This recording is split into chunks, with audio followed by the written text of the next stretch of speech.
This match is another really strong showing by the Shadow Cartel for Iglaji. Yep. Even though they did die in this match and didn't manage to hold out the entire time, they just did such a good job chewing up time. Like at the beginning of the match, if they get tackled earlier by those worms and harpies and go down, you know, even just a minute earlier, the amount of time RVB has more DPS to bear is really important. And I think again, like there's just a lot of credit should go to Trousered Eagle and Adam Yell. They're just doing a really good job on those bursts. The interesting thing about them is, at first glance, you would think 2 frigates worth of reps in a 12v12 fight with thousands of DPS, tens of thousands of EHP, hundreds of thousands in this case.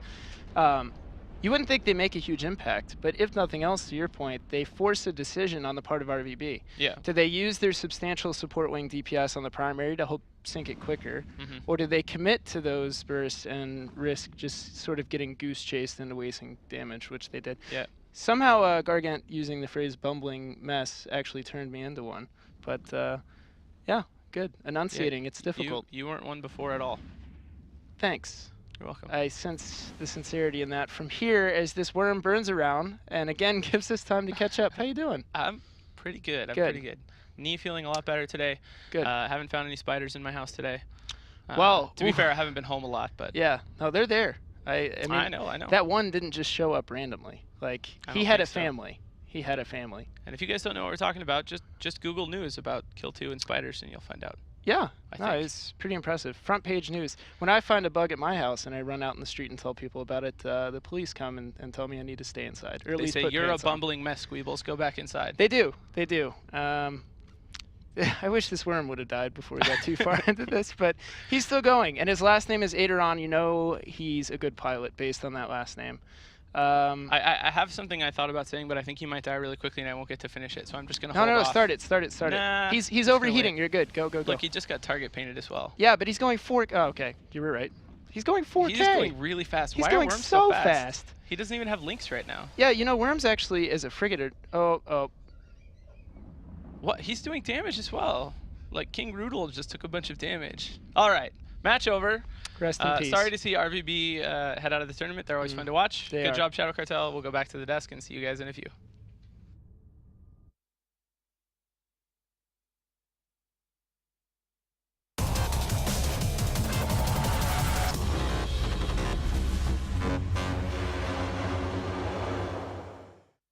September 13th, the EVE online gaming event. Hashtag EVE_NT. Be there or be a douchebag.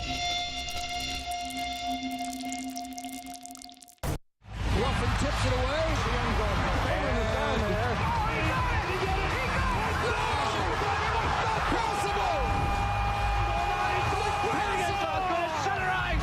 Yeah, you better believe it, baby.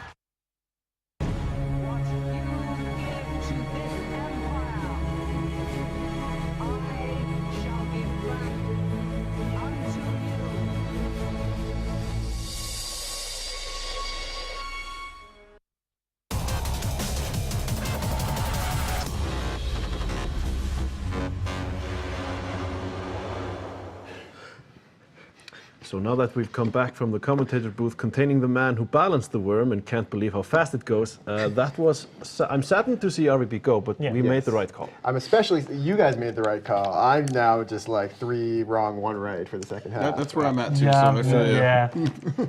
Even machines make human error.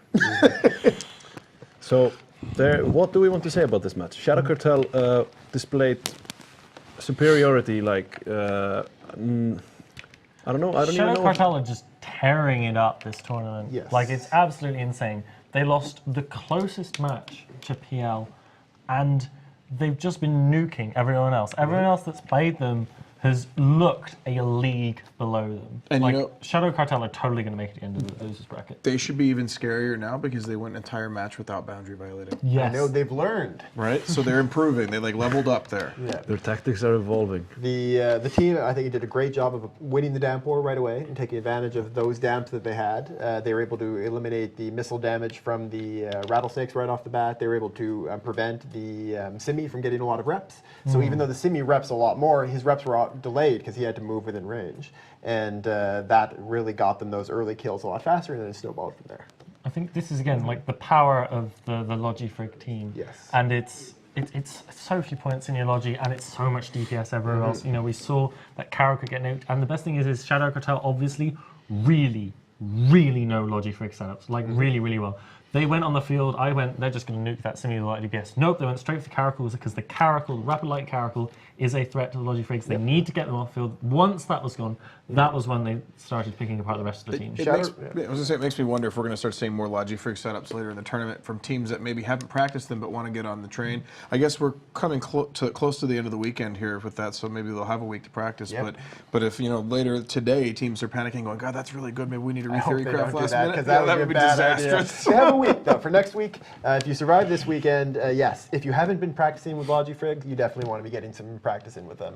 Try modifying some of your teams maybe to fit them in, come up with some new teams that take advantage of how few points are going into your Logi there. There's a lot of great stuff you can do. And Shadow Cartel obviously have not only been probably using Logifrigs the best of any team so far, they've also been front row center for watching the team that used Logifrigs the worst when PL flew the Wolf out of the arena right away. Well, they don't need that Logi anyway. Yeah. But yeah, this opens up a whole new avenue of team compositions that we haven't seen before because the two Logifrigates free up a lot of points. Yeah. So they're using up 2 pilots, but only 4 points. So it's a great trade-off there. You either have the larger Logi ships, which use up a lot more points, but you have more pilots to work with, and then the Logifrigs use up 2 pilots, but open you up with your points a lot. So it lets you put in those things like the double command ship and the Rattlesnakes, which is a combo that other teams just haven't been able to run because it's very hard to fit within points. That's a very clever way of designing this entire thing. Let's take a look at the results screen to see the damage that was done. And it was a clean wipe, as we know. RBB are out. Shadow Cartel continue on in the elimination bracket to show up again next weekend. And again, this is the support wing doing absolutely great work. Yep. Well, we look at both 2 of the 3 core axes on RVB doing 0 damage. I mean, taken care of very quickly, however it was that they got taken care of. I do think, I may be wrong about this, but I actually do believe that this display of damage only counts damages to ships. So if they were shooting at drones, that could be. Then that wouldn't count. So if they died before they switched any damage onto ships, then I think that would explain the 0. Okay, fair enough. Because yeah, if I remember correctly, it is like drones don't go into this formula. No, regardless, the 3rd core axe did get 10,000 damage onto something, so evidently that's the one that lasted the longest. But either way, that support war was decisively won by Shadow Cartel. Even the Caracol, again, maybe the Caracol died right away, 212 damage done. Like, that's been 1 volley, 2 volleys, I mean, that's really almost nothing, so. I think going back again to the design of the whole setup, as we saw with Test's kind of weird tinker that we've been seeing, Shadow Cartel have been showing this Logifrig team. They've done several versions of it, they've shown it a lot. So again, whoever they face next week, they now have a week to say, okay, whatever happens, we either need to ban like Inquisitor Burst, or they need to figure a way how to kill this super high DPS setup. I mean, can you tank that setup with anything at all? Do you have to DPS race them and just try and bring more DPS? Like, how do you come up against that? Some Tinkers might be able to tank it, but it would be tough. It's a lot of DPS, especially because they have the ability as well. So they went Nighthawk Vulture or Nighthawk Claymore, right? Nighthawk Claymore. So that's a combination that lets you project damage really far. So they had the ability, probably fitting the bolt with heavy missiles, but you actually have the option to put variants of that use the closer high damage command ships as well, and then you can take the damage even further. I'm also interested to see if any teams will be able to put together a Tinker team with logistics frigates. Well, the Logifrigates don't really need the cap because they can't run like a strong enough tank anyways. It was a good question though. Okay, yes, yeah. So yeah, of course, when we talk about the Tinkers, we're usually talking about the comps that use the Tech 3 cruisers. The Tech 3, yeah. It would be very possible to be feeding cap to Logifrigates, but that would probably be something you'd use kind of on the side, like maybe have them orbit one of your bigger ships and they can feed the cap. Or use NOS, as we've seen from a couple of teams. I've got it now. My composition is Maulers and Worms, lots of smart bombs, and 2 logistics frigates. You're going to smart bomb your own frigates, I think.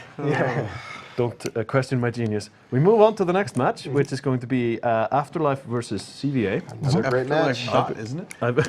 It's the one time you didn't pronounce the dot, or you like call it the dot. So.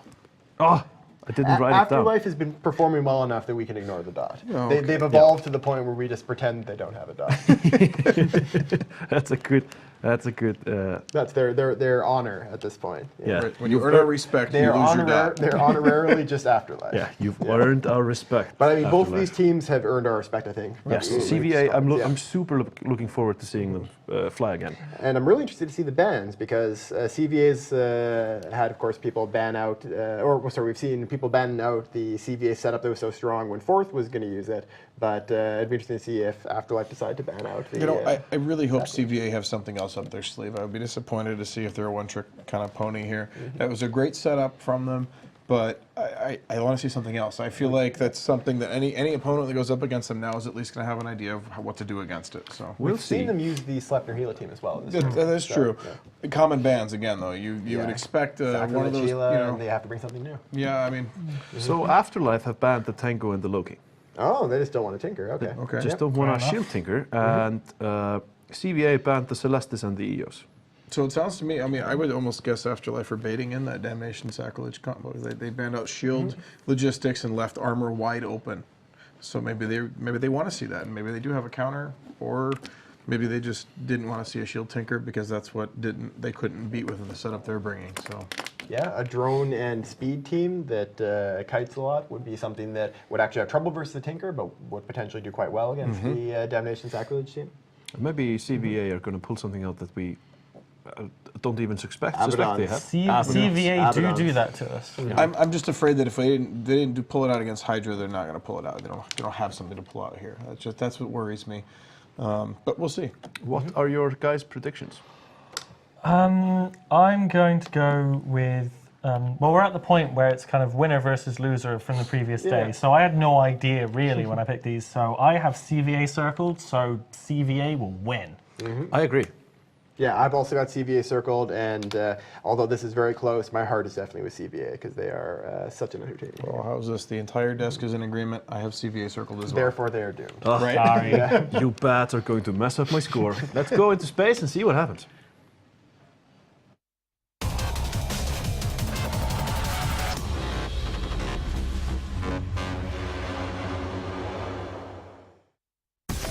Whether you're into gate camping or jet can mining, you'll find Eve's best music mix at Eve Radio.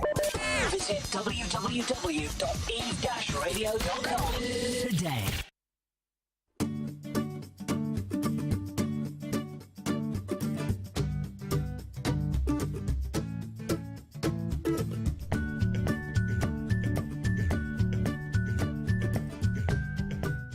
Do you like waffles? I like waffles. I like waffles. Do you like waffles? Yes, I like waffles. And pancakes and French toast.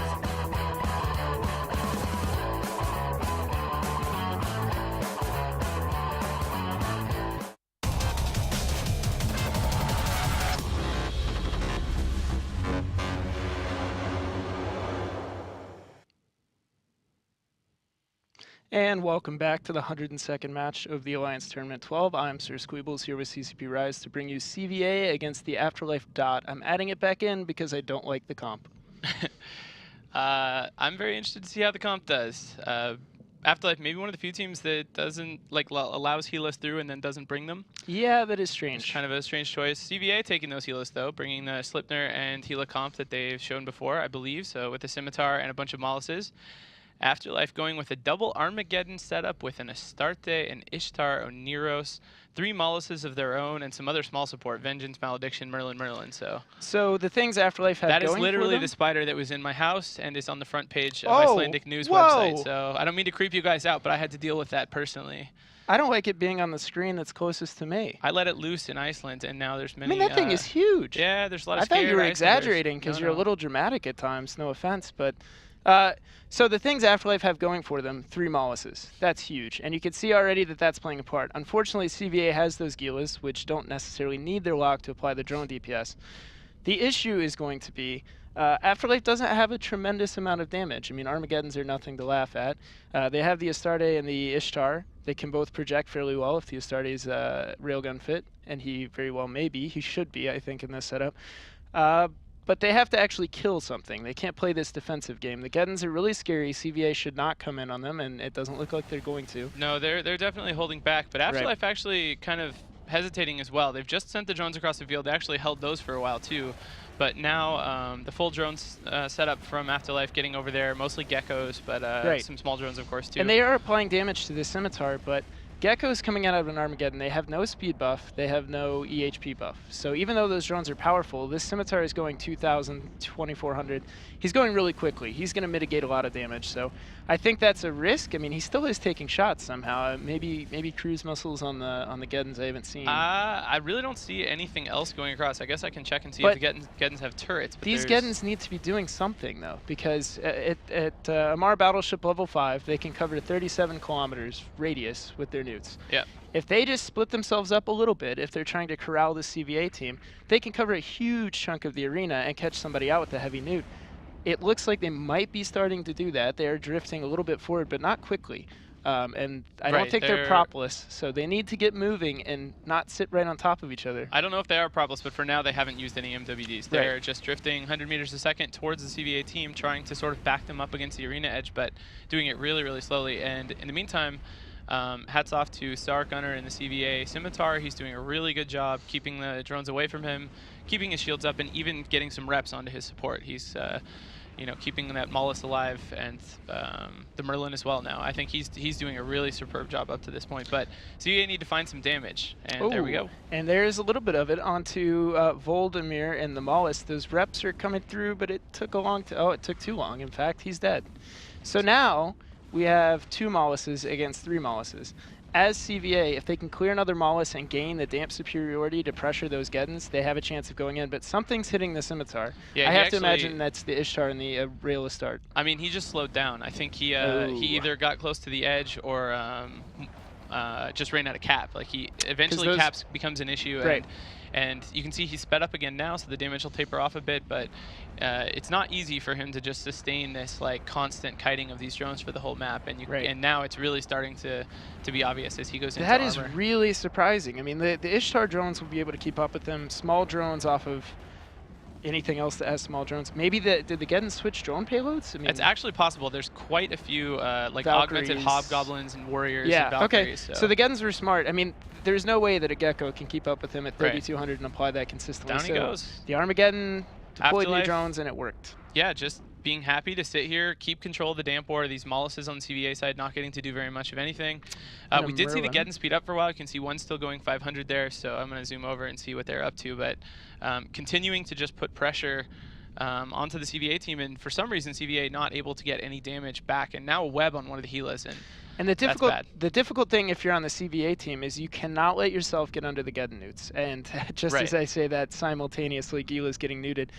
But the issue is, and the thing that Afterlife's comp does brilliantly, is those damps force them to stay close. They can't branch out and try and all spread around and skirt around the Armageddons. It wouldn't work. So they have to stay close to that Scimitar, but they also have to not get caught. So I think really patient by the Afterlife, which made me worry a little bit more. So I think we can drop the dot already. I mean, the match is very, very far from over, but they can just be Afterlife based on this because it's working really well. If they can sink Ice Gorilla and a Gila, which it looks like it's going to be the same thing as the Scimitar, kind of a gradual grind with some medium drone flights. If they can get him off the field, they should feel pretty comfortable up until the point where you let your Oneros get webbed. I feel like I need to mention CVA has quite a few shield maintenance bots in the air. So do they? That represents some extra kind of repping power that we might not normally expect them to have, but it also means their damage is quite a bit lower than otherwise would be. So that's kind of worth mentioning. And now finally CVA for some reason able to get a lot of damage on this Oneros. And he's going down fast now that something's close to him, even though he's not even tackled. Yeah, I think something got a web cycle. If I were a betting individual, I'd say probably a Sleipnir that then got neuted out. Could be. Maybe. But unfortunately, they've lost the Gila. They are killing the Oneros, though. And I'm not sure why they didn't go for that earlier. I feel like Afterlife's doing such a good job with control in this match. You can see one of the Sleipnirs is webbed. That's actually just a solo Vengeance. That one Vengeance on the Afterlife side is Afterlife actually loses their Onero, so that's a really significant kill. But this Carvox Velux's Sleipnir is actually just totally caught in the middle of the arena doing nothing, which hurts really bad. The problem with losing that Oneros is this entire Afterlife setup is about control. It's about being able to reach out, grab something with the newts from the Geddon, and go in and slowly kill it, with the sustain of the Oneros. So, which is actually happening as another healer goes down right, for CVA. Right. They're doing that okay, but I also feel like, I don't know, it's so hard to keep damage off of your Logi when the other team has Gila. Something just got erased. Another Mollis, just a Mollis got caught there. But for I looked over and just saw a blinking ship symbol, and then it disappeared. Astarte getting really low as well. So Astarte is pinned down. He's close to at least one of the Slipners, taking quite a bit of damage. No Logi there now for them. We'll have to see if they're able to get the CVA Slipner down. Like I said, there's shield maintenance bots helping him out, and of course Slipners have a pretty good local tank most of the time as well. Right. Kind of surprised they went for him rather than the Gila, but maybe that's to try and shake him off of this Astarte or something. Right, and if you're these Sleipnir pilots, your guns don't use cap. You have to get in there and understand that you have to commit, put down as much damage as possible from close range, because eventually you're going to get blood dry, which is what's happening right now to Sten Matson. So they actually did really well, if that was indeed his web, which it doesn't look like it was. But this Astarte is going down. It's kind of the same thing as last match, where CVA is not ahead, but they came from a position of really losing, and they brought it back in a way that's kind of hard to explain. I feel like we should have had a little more like Bacchanalian, Fozzy style excitement. This is actually really close. This is like, I can start yelling if you'd like. Yeah, please. No, just kidding. I can't. Actually, the Sleipnir is going down. He's low shields. He's low shields. He's going down. He's running out of shields. The shields are going down. The Sleipnir's dying too. Yeah. Oh my. We're excited, but he is probably going to die. Let's just real talk I think right so. now. The Astarte is lasting a super long time. He's going to die. Sleipnir's going to die. It looks like Afterlife's in pretty good control at this point and will win the match. But I'm actually, there's just not much damage There's left. actually a lot of shield maintenance spots. Wow, still. with the Astarte down, Sleipnir actually looking more like he's able to tank. Well, but okay, broke. Those Geddons, 2 heavy flights. Presumably they swap back out to the Geckos. Those Geckos are going to wreck.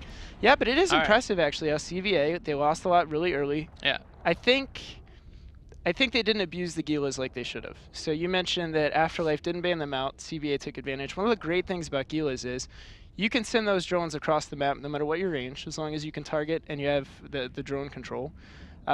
And you can pretty much nuke logistics, really, unless somebody is webbing your drones, killing your drones with the support wing. So I feel like it took them a long time for that switch. I wonder where those Gila drones were before they went to the Oneros. I was gonna say, I'm really curious about the start of the match. I feel like it was really important in this match, and we saw once CVA decided to kill the Oneros, it went down pretty quickly, and they started to do well. But before that, nothing happened for a really long period. There was like 2 or 3 minutes where it seemed like there was no damage at all. And but this Mollis is getting low now. Sorry, but the Mollis is dead. Yeah. Sorry. Go on with your point. I think it's possible that CVA was trying really hard to kill those Mollises on Afterlife. That was actually the first ship they were able to kill. And I wonder if they spent maybe too much time trying to kill a Mollis or two so they could swing the damp war back in their favor. The first rule. My first rule of the Alliance tournament. It's a really good rule. Yeah, see? I'm telling you, take out the restrictions, allow me to write a basic set of rules, and let's do this like Conan the Barbarian style where the strongest will survive. Okay. I don't think we'll do that, but you could host one on your stream.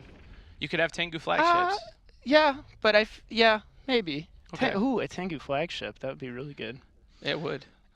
So 2 Mollises now. I'm imagining John Dar is going to be the one that burns around senselessly for 3 minutes. I hope that happens. So start getting together the spider story, I guess, in a compact format. It's a seaworthy spider. What? Which I know it's so hard to believe. Does that mean it has like sailing experience, or is that a? No, it means it's certified for sailing. It doesn't matter so much. Is it a breed? It's just a species, right? Nobody breeds spiders. What? No, people breed spiders. Are you kidding? How do you think you make anti-venom for spider bites? I know tons of spider breeders. Might explain why they're in your house, by the way. I can't believe the Mollis is actually, as you said, staying alive. I have a really important question for you. There's analysis we could do. This really was a very good match, but I have an important question I'm going to do instead. Would you rather commentate with me or Michael Bolton III? I can't believe you've asked me that question. I know it's tough. It's tough. I mean, the tension is palpable here even now. You should have seen it with me and Michael Bolton. Was it rough? Yeah. Yeah. Well, this Mollis is still here, though, as a situational update. I feel like the match has been over for a super long time. Oh, man, that's awkward. We were having such a good time. Thank goodness we can see Fozzy. All right. Well, we'll see you guys in a little bit. Yeah, bye. One more only, I promise.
welcome back from the careful hands of Tweedledee and Tweedledum as they talk about heavy spider breeders, and we all wish they would just all kiss. It's getting to that. So what did you think about that match? I think it was actually a really good match. It could have gone kind of either way for a little bit, but then it kind of swung pretty convincingly. I'm a little bit disappointed that, again, I got the prediction wrong, which means I now have 4 big X's on my second half and only 1 check mark. CVA let me down, but Afterlife is an excellent team. So Afterlife are showing themselves to be a real contender. Absolutely, it's really interesting to see. And they just executed really well there. I mean, they did everything right from the damp board at the beginning all the way through. Do you have any comments? Young one. I saw an Astarte. I was happy. Yes. Astartes are cool. Astartes are cool. But no, so we saw a double Geddon team, right? So I really like the double Geddon setup, but it's also kind of scary to fly, I reckon, because you warp in ranges, and the double Geddon is kind of, as we said before, this kind of sphere of you have no cap no more. When you have 2 Geddons, do you keep them together and have the double you have no cap no more, or do you spread them apart? And within, what is really quite a small arena, you can box people in with those newts. Say, well, you can't fly over here because you're going to get UG. You can't fly over here, you're going to get UG. Therefore, you must fly this way, which could be towards, the close range DPS of an Astarte, for example, or something else. Yep, I think you saw Afterlife pretty effectively box CVA in against the edge of the arena. CVA kept retreating until they couldn't retreat anymore, and then things started to fall apart for them. And yeah, having the Blaster Astarte there along with the rest of the team was a great, basically finisher. It's what it wasn't dealing damage until the fight had already kind of engaged. It wasn't going to be like spewing damage at long range, but it does mean that once you start to get the newts on someone, you bring this ship in and it actually takes them down. It also seems that the Astarte had a damage control unit fitted, because he did just not die. Well, as we know, Galente structure is OP. Yeah, let's bring up the results screen to see a little bit more what happened. There we go, as we wipe it across your screen. So, the Astarte did go down, didn't it? Yes, it did. Yep. But the damage control unit, too strong. Yeah, it took quite a bit of damage before it went down. It took even slightly more damage than the burst did from that fight earlier. Yes.